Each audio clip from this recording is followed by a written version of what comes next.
Hello everyone, আসসালামু আলাইকুম। আশা করি সবাই অনেক অনেক ভালো আছো। আলহামদুলিল্লাহ, আমিও তোমাদের দোয়া ও ভালোবাসায় অনেক অনেক ভালো আছি। আজকে আমি তোমাদের সামনে নতুন আরেকটি ব্লগ নিয়ে হাজির হলাম। আজকেও আমি যা যা রান্না বান্না করলাম, কি কি করলাম, সেগুলি তোমাদের সাথে শেয়ার করব। আশা করি তোমাদের অনেক ভালো লাগবে। আচ্ছা ঠিক আছে, তাহলে চলো আমরা শুরু করি। এই যে দেখো, আমি ঢাল কিন্তু ধোয়াধুয়ি করছি। এটা কিন্তু মুগ ডাল। মুগ ডালটা বাজার থেকে নিয়ে আসার পর যখন আমি রান্না করব, রান্নার আগ মুহূর্তে মুগ ডালটা কিন্তু আমি ভালো করে ভেজে নিই। কিন্তু মুগ ডাল ভেজে না নিলে কিন্তু অনেক গন্ধ আসে, জন্য এটা কাঁচা থাকে, যেহেতু ভেজে নিতে হবে। আর বেশিরভাগ মানুষই কিন্তু মসুর ডাল পানি খায়, আমরা আবার মুগ ডাল খাই। অ্যালার্জি থাকার কারণে মসুর ডালটা খাই না, মুগ ডালটাই বেশি পছন্দ করি। আর যতক্ষণ পরিষ্কার করে ভালো মতো আমার মন মতো ধোয়া না হয়, ততক্ষণ কিন্তু আমি ধুতেই থাকি। তোমরা জানো ধোয়ার এই বাজে অভ্যাসটা আমার আছে। যাই হোক, এটা কিন্তু এখন পরিষ্কার হয়ে গেছে, পরিষ্কার করে ধোয়া হয়ে গেছে। এখন আমি এটাকে চুলায় নিয়ে বসিয়ে দেব। এইভাবে এখানে চুলাটা অন করে দেব, আস্তে আস্তে হতে থাকবে। এই যে দেখো, ডালটা সিদ্ধ হয়েছে, তারপর অনেক ঘোটাঘুটি করলাম। তারপরে এর ভিতর হলুদ, মরিচ, লবণ, কাঁচামরিচ দিলাম। এখন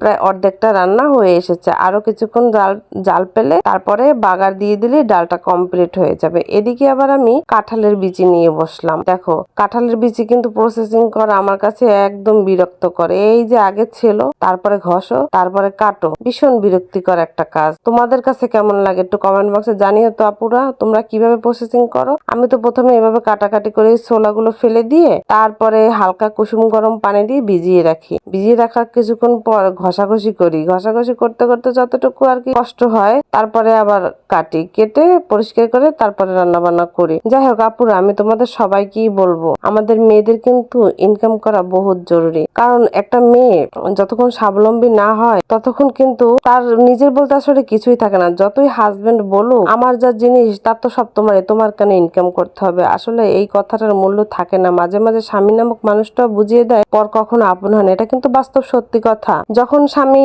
ভালো আচরণ করে, তখন তো মনে হয় তার মতো ভালো মানুষ বা আমার মতো সুখী কেউ না। কিন্তু যখন তার বাজে রূপটা বা অনেক সময় সামনে এসে পড়ে, বাস্তব অভিজ্ঞতা থেকে বললাম, তখন কিন্তু মনে হয় আমি কেন ইনকাম করলাম না। আজকে যদি আমি ইনকাম করতাম, তাহলে তো আমার টাকার হিসাব দেওয়া লাগতো না, আমাকে এত কথা শোনা লাগতো না। সেই জায়গা থেকে তোমাদের বলবো আপু, আসো আমরা সবাই চেষ্টা করি নিজে কিছু করার জন্য। নিজে কিছু করে যদি অল্প কিছু হয়, যেমন একটা কথা আছে না, ছোট্ট ছোট্ট বালুকণা বিন্দু বিন্দু জল গড়ে তোলে মহাদেশ সাগর অতল। এই কথাটার মানে বুঝো আপু? এই কথাটার মানে হলো যে আমরা যদি অল্প অল্প করে কোনো জায়গা থেকে ইনকাম করতে পারি, সেটা কিন্তু অনেক বড় হয়ে যাবে। সবাই এই কথাটার মানে বোঝো, জানি, আমরা ছোটবেলায় পড়ে এসেছি বইতে। এই কথাটা যদি আমরা মানতে পারি, বুঝতে পারি, তাহলে আমাদের জীবনটা সত্যি অনেক সুন্দর। ওদিকে কিন্তু আমি কাঁঠালের বিচি কাটাকাটি করলাম, তোমাদের সাথে কথা বলতে বলতে সেই স্ক্রিপ্টে চলে গেল। কাঁঠালের বিচিটা অনেক সুন্দর করে কাটাকাটি করেছি, তারপর ধোয়াধুয়ি করেছি, তারপর আবার রেখে দিয়েছি। আর এদিকে আবার মুরগি বসিয়েছি। কাঁঠালের বিচিটা ওই পাশের চুলায় বসিয়েছি, যা তোমাদের সাথে শেয়ার করা হয়নি। এদিকে আবার আলু দিয়ে মুরগি বসিয়েছি, কারণ আমাদের বাচ্চারা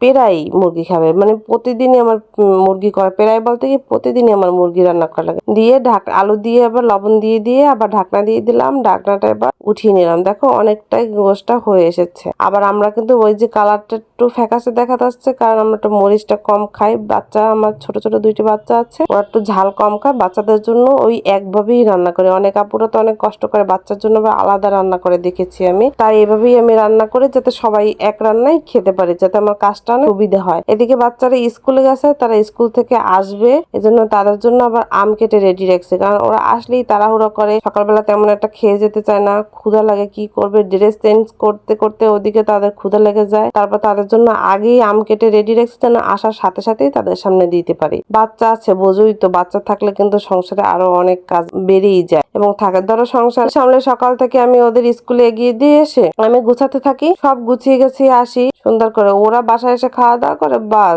এমন অবস্থা করে, আর কিছু বলার নেই ভাই। আমি কি গুছালাম আর সারাদিন কি করলাম, ওই আবার একই অবস্থায় চলে যায়। যাই হোক, এটা কিছু বলার নেই।